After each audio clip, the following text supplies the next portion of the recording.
Helen Francesca Traubel, June 16, 1899 – July 28, 1972, was an American opera and concert singer, a dramatic soprano. She was best known for her Wagnerian roles, especially those of Brünnhilde and Isolde. Born and raised in St.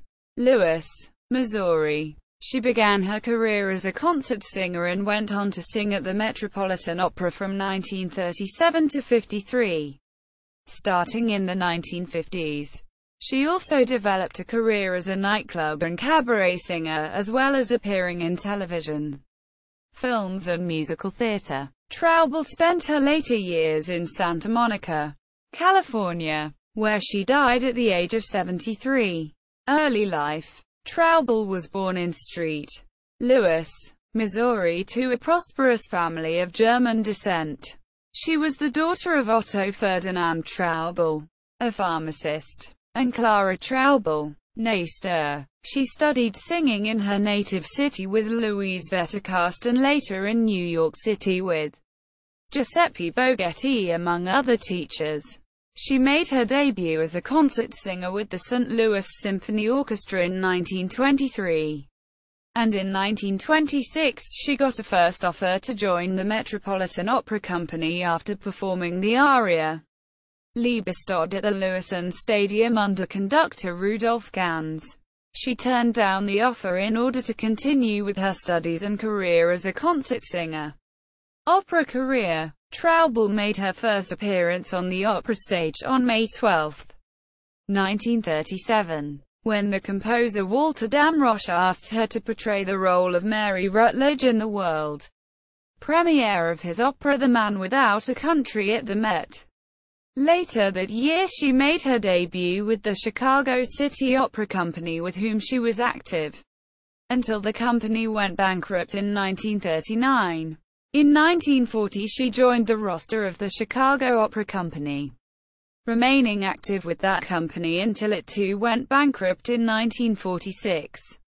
She sang in several performances with the San Francisco Opera in 1945 and 1947, making her debut with the company as Brünnhilde and Isolde on October 9, 1945 with Lauritz Melchior as Siegmund, Margaret Harshaw as Fricka, and William Steinberg conducting. Since the Met already had two first-class Wagnerian sopranos, Kirsten Flagstad and Marjorie Lawrence, Traubel at first had difficulty finding her niche. Her debut as a regular company member was as Sieglinde in Die Walküre in 1939, the only standard role which she had previously sung.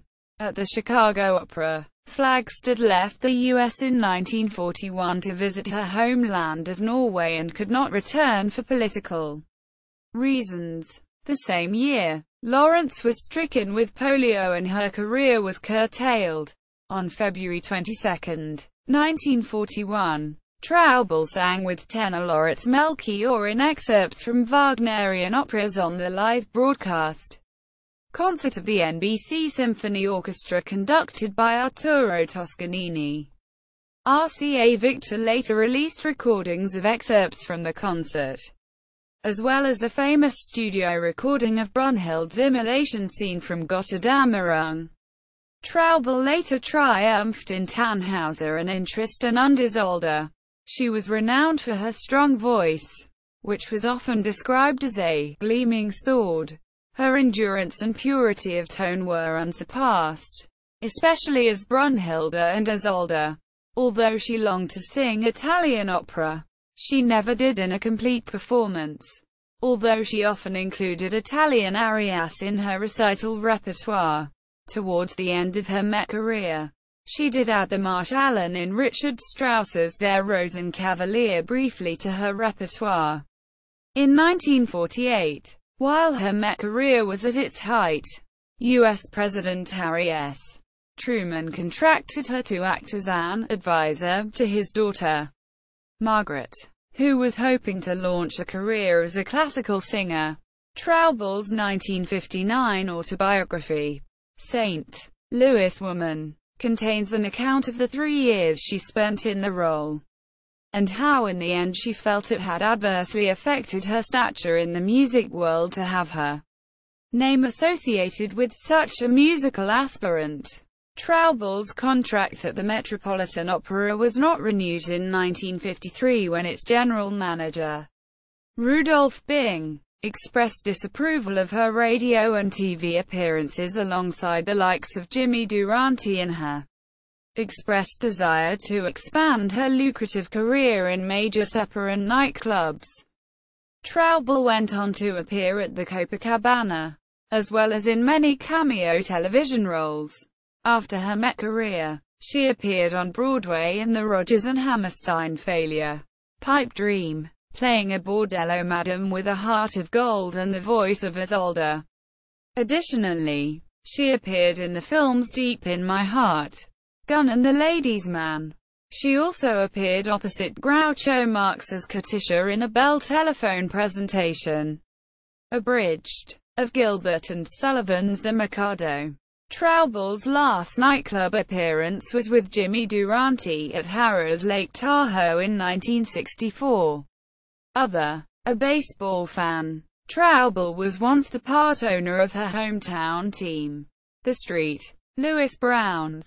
She wrote two murder mysteries, The Tomaine Canary, serialized in U.S. newspapers via Associated Press, in 1950, and The Metropolitan Opera Murders, 1951, which feature a soprano heroine, Elsa Vaughan, who helps solve the mystery, as well as being a thinly disguised portrait of Traubel herself. Her later years were devoted to caring for her second husband and former business manager, William L. Bass, whom she had married in 1938. Her first husband was Louis Franklin Carpenter, a St.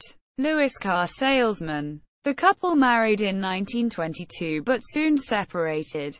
Helen Traubel died of a heart attack in Santa Monica, California, aged 73, and was interred in the Westwood Village Memorial Park Cemetery in Los Angeles. For her contribution to the recording industry, Helen Traubel has a star on the Hollywood Walk of Fame at 6422 Hollywood Boulevard. In 1994 she was inducted into the St. Louis Walk of Fame. Notes and references. Sources: Gettysburg Times. Via Associated Press. Helen Traubel interview with Met. Won't sign. September 29, 1953. pg. 6. Accessed October 31, 2010. Hishak, Thomas S. Traubel, Helen. The Rodgers and Hammerstein Encyclopedia. Greenwood Publishing Group. 2007. p. 297. ISBN 0-313-34140-0. McHenry, Robert. Ed. Traubel, Helen. Famous American Women. A Biographical Dictionary from Colonial Times to the Present. Courier Dover Publications. 1983. p. 416. ISBN 0-486-24523-3. Metropolitan Opera Archives. Traubel, Helen. Soprano. Met Opera Database. Accessed October 31, 2010. Montreal Gazette. Via Associated Press. Former Met star Helen Traubel dead. July 31, 1972. p. 14. Accessed October 31, 2010. San Francisco Opera Performance Archives.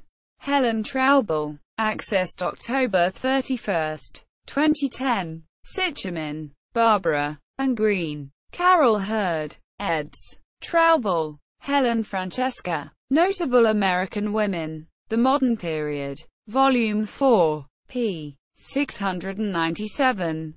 Harvard University Press.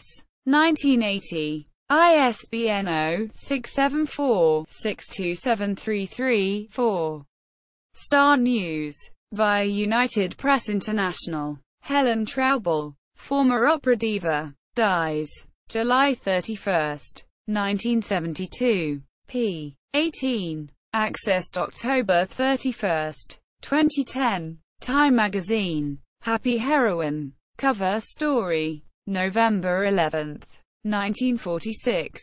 Accessed October 31, 2010. Time magazine. Murder at the Met. Quote. Time.com. April 24, 1950. Accessed October 31, 2010. Traubel, Helen and Hubler. Richard Gibson. St. Louis Woman. University of Missouri Press.